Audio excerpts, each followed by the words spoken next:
CGI की सख्ती के बाद भ्रष्टाचार के आरोपी जज साहब बर्खास्त। थंबनेल आपने देखा होगा, देश की जो न्याय व्यवस्था है वो कितनी मजबूत हो चुकी है कि कोई अगर जज भी उसमें भ्रष्टाचार करता है तो जज साहब भी अब करप्शन करते हुए पकड़े जाएंगे तो बच नहीं पाएंगे, क्योंकि देश में जो सुप्रीम कोर्ट है उसके जो मुख्य न्यायाधीश हैं वो डीवाई चंद्रचूड़ साहब, उसके जो सीजीआई हैं देश के, वो मन बना चुके हैं कोई नहीं बचेगा। कोई भी आरोपी हो, कितना भी उसका रसूख हो, किसी भी पोस्ट पर हो, किसी भी पद पे हो, अगर वो गलत करेगा, करप्शन करेगा, भ्रष्टाचार करेगा तो निश्चित तौर पर उसकी जगह जो होगी वो जेल ही होगी।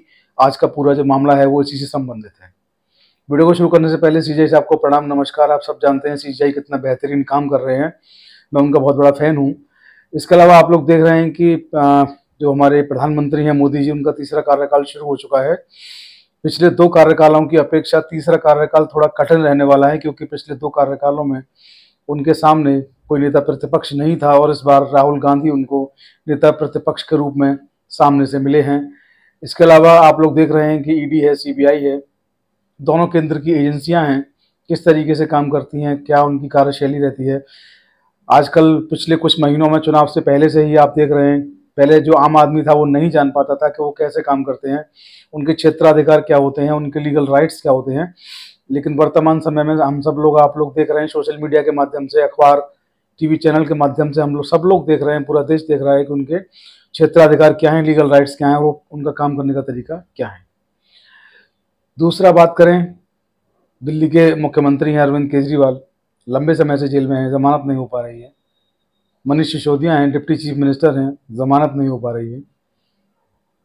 सत्येंद्र जैन हैं, दिल्ली के स्वास्थ्य मंत्री हैं, जमानत नहीं हो पा रही है।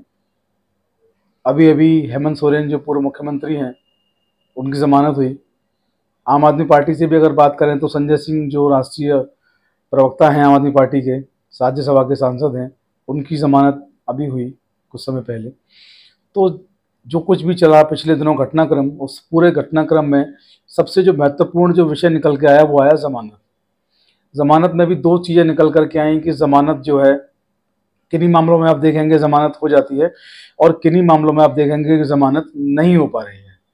हालांकि सुप्रीम कोर्ट ने हाई कोर्ट को भी फटकार लगाई, अभी कुछ दिन पहले वीडियो भी हमने जारी किया था इस पर।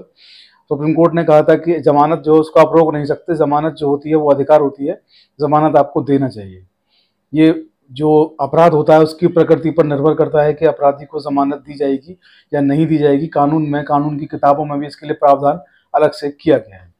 तो पूरा का पूरा मसला जब जमानत के इर्द गिर्द घूमता है तो ऐसे में ये जो केस है बहुत महत्वपूर्ण हो जाता है। ऐसे में ये जो आदेश है बहुत महत्वपूर्ण हो जाता है, क्योंकि सीजीआई साहब हैं, डीवाई चंद्रचूड़ साहब हैं, वो देश में जो न्याय जो प्रणाली है उसमें जान फूंकने में लगे हुए हैं। और ऐसे में अगर कोई जज जो है किसी अदालत के, वो करप्शन करते हुए पकड़े जाते हैं, उन पर आरोप लगते हैं और वो बर्खास्त हो जाते हैं और हाई कोर्ट से भी उनको राहत नहीं मिल पाती है, तो ऐसे में बड़ा सवाल ये आता है कि देश में आखिर चल क्या रहा है। लेकिन यहाँ राहत भरी बात जो है वो ये है कि आप जो है वर्तमान समय में आप कितने भी बड़े पद पर हों, कितने भी रसूखदार हों, न्याय व्यवस्था इतनी मजबूत हो चुकी है कि अब आपको बख्शा नहीं जाएगा। तो आज का जो वीडियो है मैं आपको थोड़ा शॉर्ट में आपको पढ़ के सुना देता हूँ, आप समझ पाएंगे। उसके पहले मैं थोड़ा सा ब्रीफ आपको और कर दूँ। मैं बात कर रहा हूँ मध्य प्रदेश के एक जज हैं निर्भय सिंह, बहुत आजकल सुर्खियों में हैं, सोशल मीडिया पर सुर्खियां उनके नाम की बन रही हैं। निर्भय सिंह सूलिया इनका पूरा नाम है।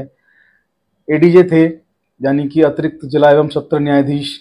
इनके ऊपर आरोप लगा, आरोप में इनके ऊपर जो आरोप लगे उन आरोपों को देखते हुए हाई कोर्ट ने इनको जो प्रशासनिक समिति थी उसने इनको टर्मिनेट कर दिया। हाई कोर्ट से भी टर्मिनेट हुए, गवर्नर के पास भी गए, गवर्नर के पास भी याचिका लगाई, वहाँ से कोई लाभ नहीं हुआ।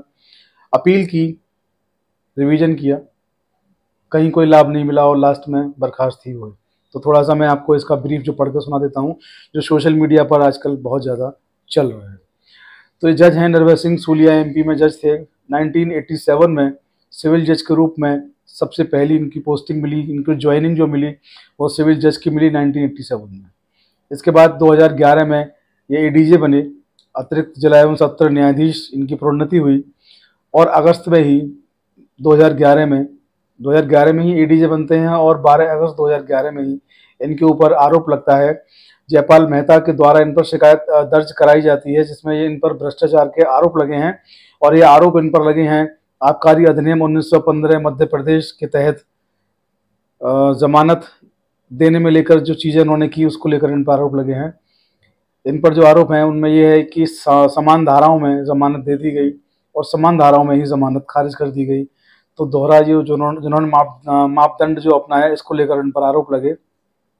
शिकायत हुई, शिकायत की जांच की गई। जांच में पाया गया कि भले ही भ्रष्ट या अनुचित उद्देश्यों का कोई प्रत्यक्ष सबूत इनके खिलाफ नहीं था, लेकिन जज सूलिया के जमानत आदेशों के पैटर्न ने कदाचार का संकेत दिया है। एमपी हाईकोर्ट ने कहा कि भले ही सबूत प्रत्यक्ष ना हो, लेकिन जमानत आदेशों के अवलोकन से स्पष्ट है कि न्यायिक अधिकारी ने जो कार्य किया है वह किसी भी तरीके से स्वीकार नहीं किया जा सकता है। आप देखिए हाईकोर्ट की कितनी बड़ी टिप्पणी है। वो कहते हैं कि एक जज के नाते आपने जो काम किया है, भले ही आपके ऊपर भ्रष्टाचार के सबूत जो है प्रत्यक्ष रूप से वो नहीं मिले हैं, लेकिन आपका जो काम है वो बताता है कि आपने कहीं ना कहीं गलत तो किया है, कहीं ना कहीं करप्शन किया है, कहीं ना कहीं कदाचार आपने किया है। और हाईकोर्ट ने 2014 में इनको बर्खास्त कर दिया। बर्खास्त हुए, उसके बाद हाईकोर्ट गए, हाईकोर्ट से बर्खास्त हुए, गवर्नर के पास गए, गवर्नर से कोई इनको राहत नहीं मिल पाई। फिर हाईकोर्ट की बर्खास्तगी के ऑर्डर के विरुद्ध इन्होंने जो है वो अपील कहेंगे, उन्होंने रिट याचिका दाखिल की हाईकोर्ट में। जो रिट याचिका दाखिल की वो जो हाईकोर्ट के कार्यवाहक जो जस्टिस चीफ जस्टिस हैं हाईकोर्ट के, संजीव सचदेवा और जस्टिस विनय सर्राफ की एक खंडपीठ है, उन्होंने इस याचिका को सुना और उसमें याचिका को सुनने के बाद उन्होंने खारिज कर दिया, जिसमें सूलिया के निष्कासन आदेश 2014 और 2016 में अपील को जो खारिज किया गया था, उस आदेश को इन्होंने बरकरार रखा, उसको जस का तस रखा, ज्यों का त्यों उसको रखा है। न्यायालय ने यहीं पर इस बात को नहीं छोड़ा, न्यायालय ने आगे इसमें टिप्पणियां भी की। हाईकोर्ट ने कहा कि जांच एकदम ठीक हुई है, जो आरोपी हैं उनको कारण बताओ नोटिस दिया गया, उनसे उनका जवाब लिखित में लिया गया। जांच जो हुई उनकी सामने हुई, उनकी मौजूदगी में पूरी जांचें हुई हैं। उनको जो गवाह है, जो विभागीय गवाह है, जो सरकारी गवाह है, उससे जिरह करने का भी पर्याप्त अवसर दिया गया है। आप ऐसा नहीं कह सकते कि एक पक्षीय कार्रवाई हुई है। ये जो कुछ भी हुआ है बिल्कुल जस्ट हुआ है, फेयर हुआ है, उनको पूरा मौका दिया गया अपना पक्ष रखने का, उसके बाद आदेश हुआ है। हाईकोर्ट ने इसके साथ ये भी कहा कि जब कोई पद आपके पास आता है, कोई बड़ा पद आपके पास आता है, तो आपके पास जिम्मेदारी भी बड़ी आती है और बड़ी ही सावधानी पूर्वक उस जिम्मेदारी का आपको निर्वहन भी करना पड़ता है। इसके अलावा हाईकोर्ट ने एक टिप्पणी और की, जो टिप्पणी बेहद गंभीर है, बेहद संजीदा है। एमपी हाईकोर्ट ने कहा कि सुप्रीम कोर्ट ने कहा है कि न्यायिक अधिकारियों को आचरण के उच्चतम मानक बनाए रखने चाहिए। न्यायिक जो अधिकारी हैं उनको आचरण के जो हाईएस्ट जो उनकी जो प्रोटोकॉल है उनको बनाए रखना चाहिए, जो मानक है उनको खिलवाड़ उनसे नहीं करना चाहिए। न्यायिक सेवा रोजगार के अर्थ में नई सेवा नहीं है। न्यायिक सेवा को आप रोजगार न समझें, ये एक सेवा है, इसको सेवा समझें। और न्यायाधीश जो होते हैं वो कर्मचारी नहीं है। न्यायाधीश कर्मचारी नहीं है, वे राज्य की संप्रभु शक्तियों का प्रयोग करते हैं। व्यवहार और आचरण की पूर्व ईमानदारी जो है उसको बनाए रखना बेहद जरूरी है।